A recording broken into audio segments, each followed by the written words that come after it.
नमस्कार, मैं हूं दीपाली। आइए नजर डालते हैं 13 फरवरी की कुछ खास मॉर्निंग अपडेट्स पर। पीएम मोदी ने दी तारिक रहमान को ऐतिहासिक जीत की बधाई। बांग्लादेश में हुए 13वें संसदीय चुनाव में बांग्लादेश नेशनलिस्ट पार्टी बीएनपी की प्रचंड जीत के बाद भारत के प्रधानमंत्री नरेंद्र मोदी ने तारिक रहमान को गर्मजोशी से बधाई दी है। पीएम मोदी ने सोशल मीडिया एक्स पर शेयर किए अपने मैसेज में इस जीत को बांग्लादेश की जनता का उनके नेतृत्व पर अटूट विश्वास बताया। पीएम मोदी ने लिखा, संसदीय चुनाव में बीएनपी को निर्णायक जीत दिलाने के लिए मैं तारिक रहमान को हार्दिक बधाई देता हूं। ये जीत आपके नेतृत्व में बांग्लादेशी लोगों के भरोसे को दर्शाती है। उन्होंने आगे कहा कि भारत एक लोकतांत्रिक, प्रगतिशील और समावेशी बांग्लादेश के समर्थन में खड़ा रहेगा और दोनों देशों के साझा विकास लक्ष्यों को मजबूत करने के लिए मिलकर काम करने को उत्सुक है। वारिस पठान बोले, वंदे मातरम बोलना ही पड़ेगा, ये असंवैधानिक। केंद्रीय गृह मंत्रालय द्वारा राष्ट्रीय गीत वंदे मातरम के लिए नई गाइडलाइन जारी करने पर एआईएमआईएम के राष्ट्रीय प्रवक्ता वारिस पठान ने कहा, मैं वंदे मातरम का आदर और सम्मान करता हूं, लेकिन ये कहना कि वंदे मातरम हमें बोलना ही पड़ेगा, ये असंवैधानिक है। भाजपा और आरएसएस ये कहती है कि अगर आपने वंदे मातरम नहीं बोला तो आप देश विरोधी हैं। ये गलत बात है। हम राष्ट्रीय गान को खुशी खुशी पढ़ते हैं। इन्होंने सभी मुद्दों से ध्यान भटका दिया है। देखिए, मैं वंदे मातरम का आदर करता हूँ, सम्मान करता हूँ, मगर ये बोलना कि आपको पढ़ना ही पड़ेगा, ये गलत है, ये संवैधानिक है। संविधान का आर्टिकल 25 हर इंसान को अपना रिलीजन प्रैक्टिस करने की इजाजत देता है। मुझे मेरा रिलीजन प्रैक्टिस करने का अधिकार है, दूसरे को उनका रिलीजन प्रैक्टिस करने का अधिकार है। मगर ये बीजेपी आरएसएस वालों का ये बोलना कि अगर आपने ये नहीं बोला, आप एंटी नेशनल, आप पेट्रोटिक ही नहीं रहते, ये कहां से? ये तो गलत बात है। सुप्रीम कोर्ट का जजमेंट है विजय इमैनुअल केस के अंदर, जहां पर सुप्रीम कोर्ट ने खुले तौर से कहा है कि नेशनल एंथम वो है वो, और ये नेशनल सॉन्ग है, ये मैंडेटरी नहीं है। नेशनल एंथम तो खुशी खुशी पढ़ते हैं, हमारा जन गण मन जहां भी होता है हम दिलो जान के साथ खड़े होते हैं, पढ़ते हैं हर वक्त। लेकिन ये बोलना कि नहीं आपको ये पढ़ना ही पड़ेगा, क्योंकि देखिए मुसलमान जो है उसका दीन इसके ऊपर है, ला इलाहा इल्लल्लाह मुहम्मदुर रसूलुल्लाह सल्लल्लाहु अलैहि वसल्लम, कि हम एक ही अल्लाह को मानते हैं, हुजूर मोहम्मद सल्लल्लाहु अलैहि वसल्लम उनके प्रॉफिट है। हम किसी और की वंदना नहीं करते, नहीं कर सकते, शिर्क है, गुनाह है, और शिर्क के माफी नहीं है। ये इतना गंगोर गुनाह हो जाता है मुसलमान के लिए, तो क्यों हम पढ़े?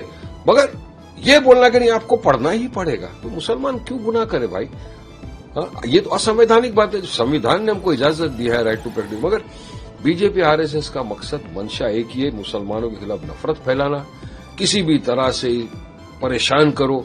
और ये सब लाके अभी क्या हो गया, वंदे मातरम का टॉपिक लाने से लोगों ने एप्स्टीन फाइल का मुद्दा गायब कर दिया, मोदी का नाम उसमें था गायब कर गया, पुरी का नाम हटा दिया, अंबानी, सारे मुद्दे से ध्यान भटका दिया इन लोगों ने।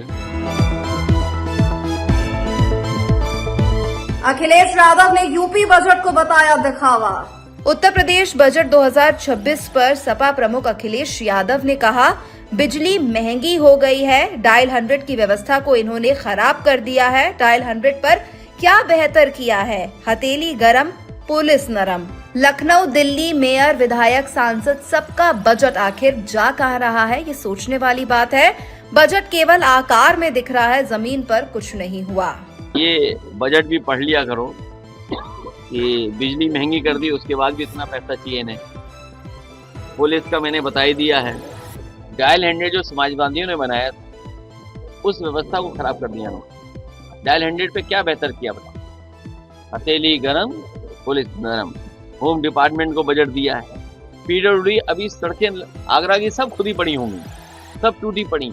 तो बताओ 9 साल से कहाँ बजट खर्च करवाए? लखनऊ का बजट, दिल्ली का बजट, डेवलपमेंट अथॉरिटी का बजट, नगर निगम का बजट, मान लो मेयर साहब का बजट, और आपके विधायक, सांसद, मंत्रियों का बजट आखिर जा कर रहा है? ये सोचने की बात है। तो इस तरह केवल ये बजट दिखा रहे हैं आकार में, लेकिन जमीन पर कुछ नहीं दिखाई दे रहा। बांग्लादेश में लोगों की पसंद के हिसाब से देश चलाएगी सरकार, रेजाउल करीम।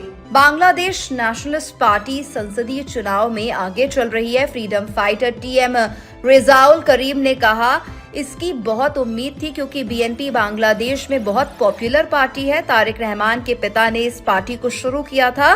देश डेमोक्रेटिक और शांति से आगे बढ़ेगा। लंबे समय बाद यहाँ के लोग चुनाव के दौरान फेस्टिव मूड में थे और उन्होंने अपने मतदान अधिकार का इस्तेमाल किया। हमें उम्मीद है कि अगली सरकार लोगों की पसंद के हिसाब से देश को चलाएगी। नई सरकार इतिहास से सबक लेगी और देश के लोगों की पसंद के हिसाब से देश पर राज करेगी। The people, we know that the people will support BNP. It's a very popular party in Bangladesh. Its founder is President Zia Rahman, who declared the independence of Bangladesh. So people know they are a very this family, especially the Zia family, is very much popular in Bangladesh. Among the Tareq Rahman's dynamic leadership, and his father was a very honest man. He founded this party, and his mother also the prime minister from one family. You see the three important person in Bangladesh: President Zia, his wife Khaleda Zia, and his son Tareq Rahman. Tareq Rahman dynamic leadership, the BNP got a landslide victory. Our expectation is that the country will move peacefully and democratically. After a long time, the Bangladeshi people exercise their voting right in Bangladesh peacefully. I think you will see here that the people actually was in festive mode. They have cast their vote according to their choice. But nobody pressed them. This year there is no violence at all. That is something is a little bit violent. That is not considerable. But people enjoyed this election and exercised their voting right, especially according to their choice. Suvendu अधिकारी का बयान, BJP आई तो नहीं लिखने दूंगा बाबर का नाम। पश्चिम बंगाल के एलओपी सुवेंदु अधिकारी ने चरकतला मंदिर में पूजा अर्चना की। उन्होंने कहा, मैं बांग्लादेश के हिंदू लोगों से अपील करता हूं कि हुमायूं करीब की मुस्लिम को मुख्यमंत्री बनाने की साजिश को रोकने के लिए हर सीट पर बीजेपी को जिताएं। आप लोग एक होकर कमल के निशान पर बटन दबाएं। आप लोगों को इन लोगों को रोकना होगा और आने वाले दिनों में ममता होंगी तो बाबर का नाम लिखा जाएगा। अगर बीजेपी आई तो मैं उन्हें बाबर का नाम नहीं लिखने दूंगा। आने वाले दिनों में बीजेपी सरकार बाबर का नाम और पता मिटाने का काम करेगी। ये बाबर का नाम पर मस्जिद बनाने का काम कर रहा है। अभी आज बोला है 150 सीट दीजिए, मुसलमान मुख्यमंत्री बनाएगा। ये मैं हिंदू जनता बंगाल को अपील कर रहा हूं, हर सीट में बीजेपी को जिताइए। ये हुमायूं कबीर का जो साजिश है मुसलमान मुख्यमंत्री बनाने का, इसको रोकने के लिए आप लोग को यूनाइटेडली कमल के निशान पर बटन दबाना चाहिए। और सीपीएम और टीएमसी का जो हिंदू जो प्रत्याशी है, ये सेकुलरिज्म के नाम पे करता है। ये लोग को रोकने का काम भी आप लोग को करना पड़ेगा। और आने वाला दिन में ममता रहेगी तो बाबर का नाम लिखा जाएगा, हुमायूं आएगी तो फिर लिखा जाएगा, बीजेपी आएगी तो बाबर का नाम उनको लिखने नहीं दूंगा। उसका नाम निशान हटाने का काम आने वाला दिन भाजपा सरकार करेगा। मॉर्निंग अपडेट में फिलहाल इतना ही। मुझे दीजिए इजाजत। नमस्कार।